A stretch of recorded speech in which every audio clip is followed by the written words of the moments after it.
मैं जब भी सोकर उठती तो मेरे पेट पर काली स्याही लगी होती। मैं बहुत हैरान थी कि ये सब कैसे हो सकता है। घर में मैं और मेरे ससुर ही हुआ करते थे और एक नौकरानी होती थी। एक दिन मैंने अपनी नौकरानी को नींद की दवा खिलाकर अपनी जगह सुला दिया और खुद कमरे में छुप गई।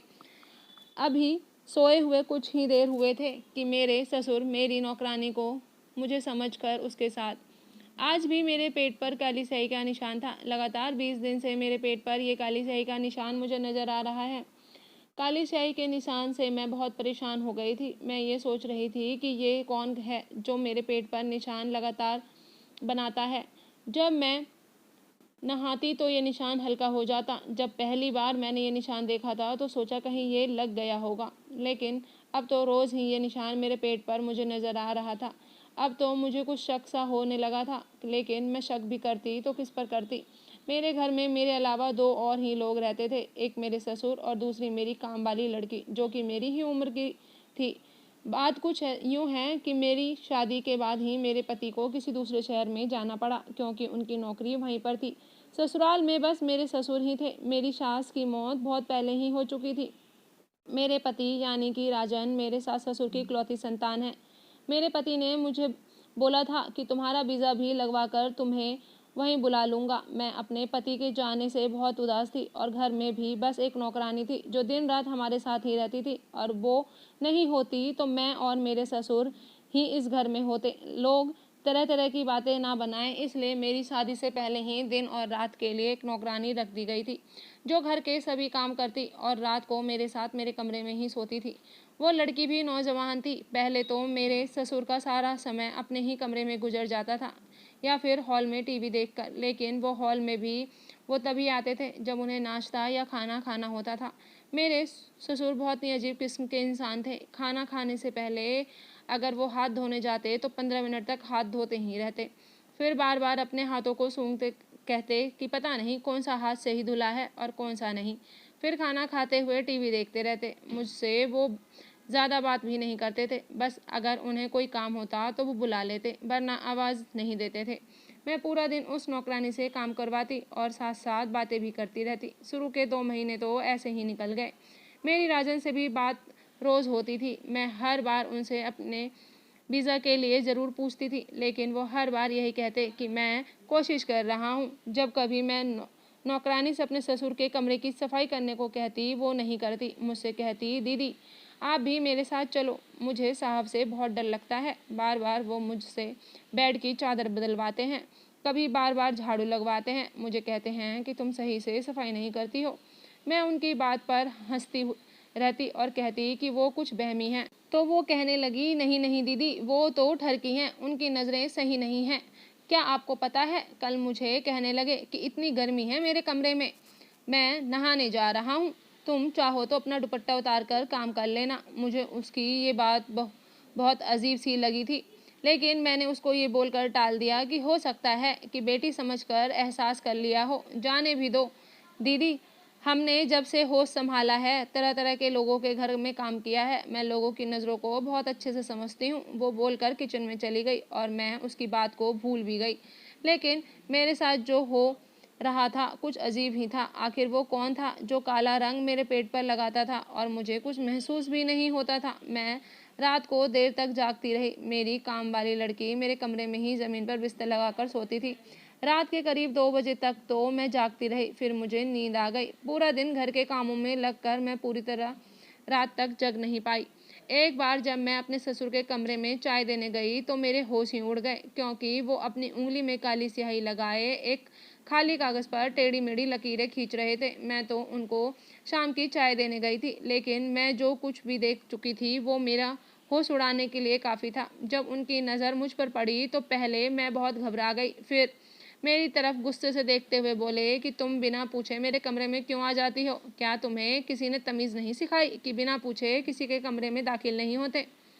पहली बार मेरे ससुर ने इस लहजे में मुझसे बात की थी। ये सुनकर मेरे तो चेहरे का रंग उड़ गया था और मैं वापस अपने कमरे में आ गई, लेकिन मेरे दिल की धड़कनें इतनी तेज़ी से धड़क रही थी कि जैसे अभी मेरा दिल बाहर निकल कर आ जाएगा। मेरे दिमाग में मेरे पेट पर लगा वो काली स्याही का निशान घूमने लगा।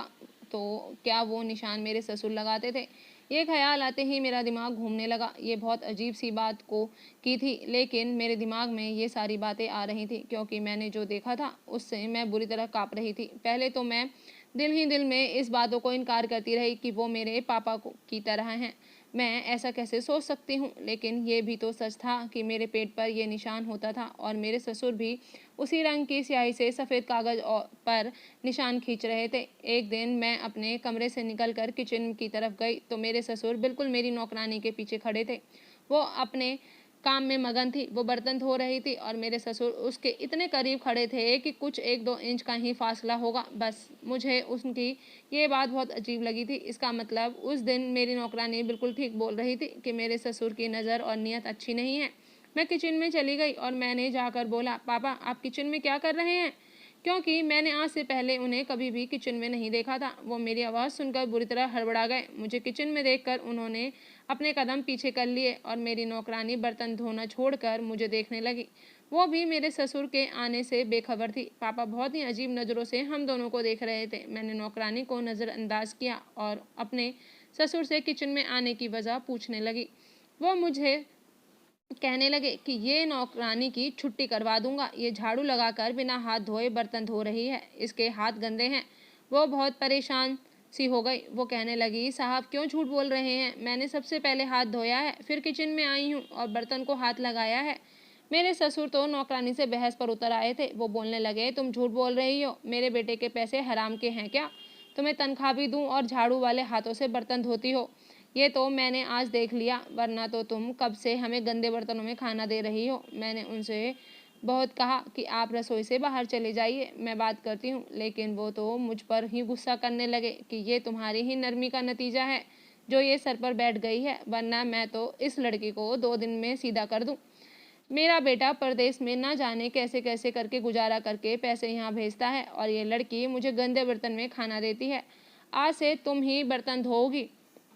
आज के बाद अगर मैंने इसके हाथ में बर्तन देख लिया तो उसको उसी समय धक्के मारकर निकाल दूंगा। ये सब बोलते हुए वो किचन से बाहर निकल गए। मेरी काम वाली लड़की रोने लगी और कहने लगी कि मुझे यहाँ काम ही नहीं करना है। पैसे लेते हैं तो अपनी मेहनत के लेते हैं, हमने अपनी इज्जत नहीं बेच रखी है। जो ये साहब मुझे इतनी बातें सुना रहे हैं, वो भी गुस्से से नौकरी छोड़ने को तैयार बैठी थी। मैंने उसे गले लगाकर चुप कराया क्योंकि मैं अपने ससुर के साथ अकेले नहीं रहना चाहती थी। इसके रहने से मुझे हौसला रहता है कि कोई औरत तो है मेरे साथ। अभी तक तो मैं एक परेशानी से निकली नहीं थी और ये दूसरी परेशानी आ गई थी कि मेरी काम वाली नौकरी छोड़ने को बोल रही थी। अभी तक तो मेरी एक परेशानी से निकली नहीं थी कि मेरे पेट पर काली स्याही के निशान कहाँ से आते हैं, वो भी एक नौकरानी के होते हुए भी मेरे ससुर मेरे कमरे में क्या करने आते हैं। मैंने नौकरानी से कहा कि तुम बर्तनों को हाथ मत लगाना, मैं खुद धो दूंगी, बस तुम काम छोड़कर मत जाना। मैंने बड़ी मुश्किल से उस नौकरानी को राजी किया और किचन से बाहर आई तो मेरे ससुर फ़ोन पर राजन से बहस कर रहे थे कि वो नौकरानी को घर से निकाल देंगे। लेकिन मैं भी सोच चुकी थी कि अगर नौकरानी घर से गई तो मैं भी मायके चली जाऊंगी। मैं यहाँ अकेले बिल्कुल नहीं रह पाऊंगी। पापा को बर्तनों से तकलीफ है ना, तो वो मैं धो दिया करूंगी। मेरे पति ने अपने पापा को ना जाने कैसे समझाया होगा, क्योंकि अब वो बहस नहीं करते थे। अब मैं खुद बर्तन धोने लगी और ससुर को खाना देकर खुद आती थी। अभी मैं कुछ ही देर बाद अपने कमरे में आराम करने जाने लगी कि मेरे ससुर आए और बोलने लगे, ये नौकरानी मेरे कमरे में नहीं आनी चाहिए। आज के बाद मेरे कमरे की सफाई का ख्याल तुम रखोगी। मैंने सुनकर इस बात पर सर हिला दिया क्योंकि मैंने सोचा कि ससुर अभी गुस्से में हैं, 2-4 दिन काम कर दूंगी फिर ठीक हो जाएंगे। लेकिन मुझे क्या पता था कि उनको मकसद मुझे अपने कमरे में बुलाने का है। जब मैं ससुर के कमरे में पूछ कर गई कि कमरे की सफाई कर दूं, तब वो फिर से इस काली स्याही की उंगली डुबाए एक सफ़ेद कागज़ पर टेढ़ी मेढ़ी लकीरें बना रहे थे। मुझे देखकर सब कुछ जल्दी से दराज में रख दिया और सीधे होकर बैठ गए। मैंने कहा, पापा सफाई कर दूं? तो बोले, हाँ कर दो। मैंने उनके बेड की चादर बदली और झाड़ू लगाने लगी, लेकिन वो बार बार मुझे ही देखे जा रहे थे और मुझे बहुत अजीब सा महसूस हो रहा था। मेरे हाथ काँप रहे थे। उन्होंने एक पल के लिए भी नज़र नहीं हटाई। अगर वो मुझे यूं ही देखते रहते तो मैं सुकून से काम नहीं कर सकती थी। मेरे हाथ बहुत बुरी तरह काँप रहे थे। बार बार मैं अपने चेहरे पर आने वाले पसीने को दुपट्टे से साफ कर रही थी। मेरे ससुर बेड से उठकर खड़े हुए और मेरे पास आए तो मुझे भी खड़ा होना पड़ा। मैं झाड़ू छोड़कर खड़ी हो गई। मुझसे कहने लगे, गर्मी बहुत है, तुम अपना दुपट्टा उतार कर काम कर लो, मैं बाथरूम में नहाने जा रहा हूँ, कमरे में कोई नहीं होगा। उन्होंने बहुत धीरे से बोला था तो मुझे उनकी बात बहुत हैरत हो रही थी, वरना वो हमेशा एक सख्त और बुलंद आवाज़ में बात करते थे। मुझे नौकरानी की बात याद आ गई। मैंने कहा, नहीं, मुझे दुपट्टा पहनकर काम करने की आदत है। अभी मैं ये बोल ही रही थी कि उन्होंने अपने जेब से एक रुमाल निकाला और मेरे चेहरे से पसीना पोंछने लगे। मैं पीछे हट गई और पापा भी घबरा गए। फौरन ही वो अपने कमरे के बाथरूम में चले गए।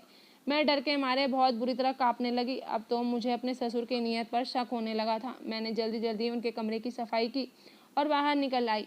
मैं पूरे दिन परेशान रही। जब रात अपने कमरे में सोने आई तो देखा नौकरानी अपना बिस्तर लगा रही थी। मैंने कहा, नीलम, इधर आओ।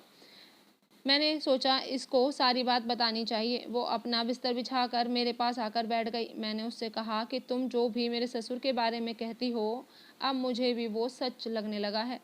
फिर मैंने उसको ये बात बता दिया कि रोज़ मेरे पेट पर काली स्याही का निशान होता है, और वो मेरी बात सुनकर वो मुझे हैरत भरी नज़रों से देखने लगी। नीलम कहने लगी, दीदी, मुझे तो पहले ही आपके ससुर पर शक था। मुझे लगता है कि कहीं आपके ससुर आपके साथ कुछ गलत भी करते हैं क्या। हमारे गांव में भी ससुर ने बहू के साथ गलत करके उससे शादी कर ली और उसका पति भी गांव से बाहर रहता था। नीलम की बात सुनकर मेरे तो होश ही उड़ गए थे। पहले तो साहब मुझे देखते रहते थे, लेकिन अब जब से मेरी नज़र उन पर पड़ती है तो वो आपको देखते रहते हैं, मुझे भी निकालना चाहते हैं। तभी तो मेरे कामों में बिना वजह के नुक्स निकालते रहते हैं। मेरा दिल तो ये सब सुनकर घबराने लगा। अब तो मैं अपना कमरा लॉक करके सोने लगी। अब मेरे पेट पर कोई निशान नहीं होता था। अब तो मुझे यकीन हो गया था कि रात को ज़रूर मेरे कमरे में ससुर जी आते हैं। जब से मैंने अपना कमरा लॉक करना शुरू किया था, मेरे ससुर मुझे घूर घूर कर देखते थे, लेकिन मैंने इस बात पर कोई परवाह नहीं की। कुछ दिनों के बाद मेरे ससुर मुझ पर चिल्लाने लगे। कहने लगे, तुम अपने कमरे का दरवाज़ा क्यों लॉक करती हो? मेरा बेटा तुम्हें मेरी जिम्मेदारी पर छोड़कर गया है। मुझे इस नौकरानी पर बिल्कुल भरोसा नहीं है, इसीलिए मैं बार बार आकर तुम्हारे कमरे में झांकता रहता हूँ कि कहीं ये कोई कीमती चीज़ चुरा कर और तुम्हें कुछ करके ना भाग जाए। मुझे अपने ससुर की किसी बात पर भरोसा नहीं था। जब मेरी राजन से बात हुई तो मैंने उनसे अपना वीज़ा जल्दी से जल्दी लगवाने को कहा। मैंने बोला, मुझे जल्दी से जल्दी तुम्हारे पास आना है। राजन ने जो बात मुझे बोला वो सुनकर मेरे होश ही उड़ गए थे। राजन बोले, पापा ने तुम्हारा वीज़ा लगाने के लिए बिल्कुल मना कर दिया है। पापा ने कहा है कि बहू को बाहर नहीं भेजूंगा। ये सुनकर मैं रोने लगी। मैंने राजन से कह दिया, मुझे यहाँ नहीं रहना है, या तो आप आ जाइए या मुझे बुला लीजिए। बस 1 साल की बात है, मैं वापस आ जाऊँगा। बस तुम 1 साल कैसे भी निकाल लो। और मैं उनकी बात सुनकर नहीं मानी। मुझे अपने ससुर से चिढ़ होने लगी थी। मैं अपनी मर्जी से सांस भी नहीं ले सकती थी। अपने सारे काम वो नौकरानी होने के बावजूद भी मुझसे करवाते थे। मैं कमरा बंद कर लूँ तो वो चिल्लाने लगते थे। मैं अगर दोपहर में आराम करने चली जाऊँ तो सारा घर सिर पर उठा लेते थे। अब तो बात बात पर रोका टोकी शुरू कर दिया था। एक दिन तो मेरे ससुर मुझसे कहने लगे कि मैं तुम्हारी राजन से शिकायत करूँगा कि तुमको मेरी बिल्कुल भी फिक्र नहीं है। मुझे भी आज रोज़ रोज़ की बहस से गुस्सा आ गया। मैंने उनके सामने खड़े होकर पूछा, मैं क्या करूं आपके लिए? आपका खाना, आपके कमरे की सफाई, सब कुछ मैं ही तो करती हूं।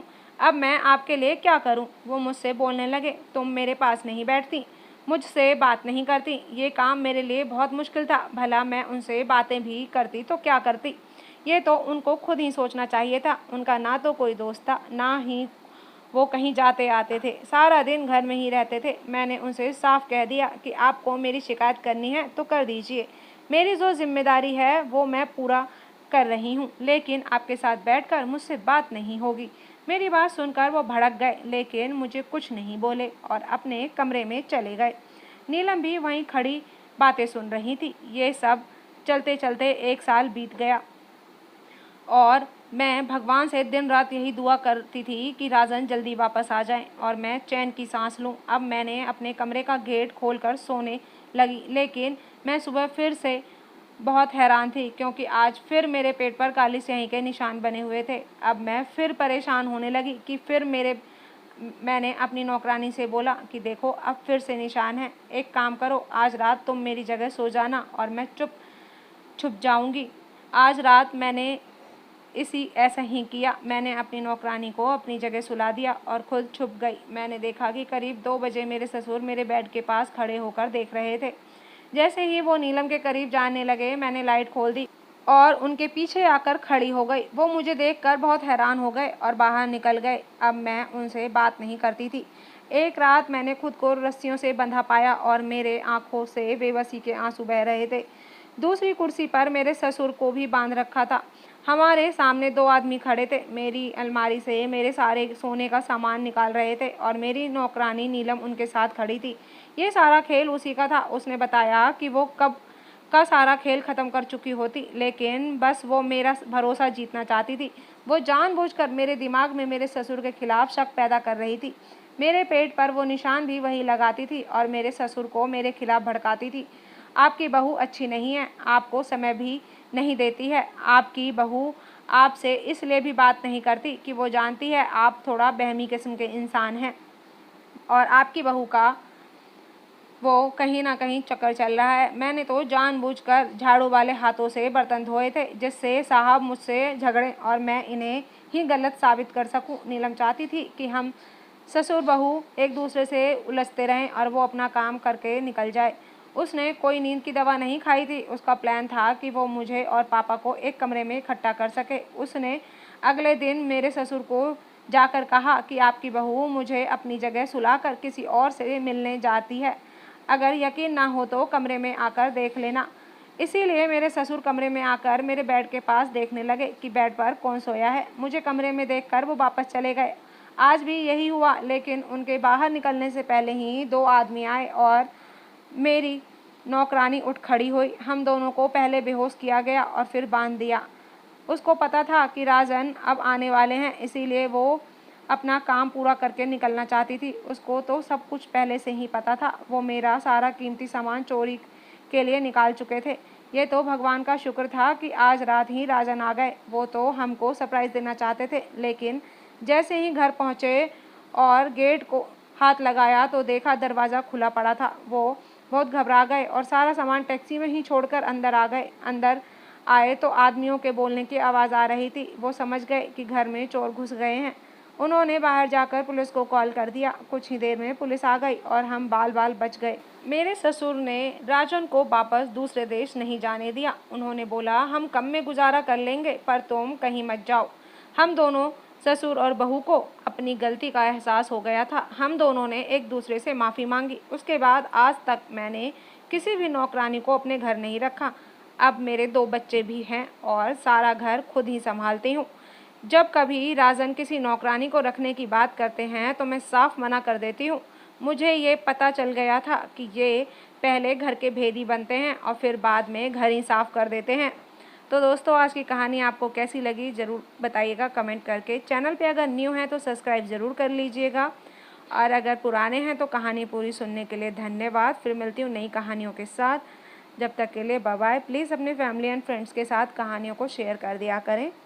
बाय।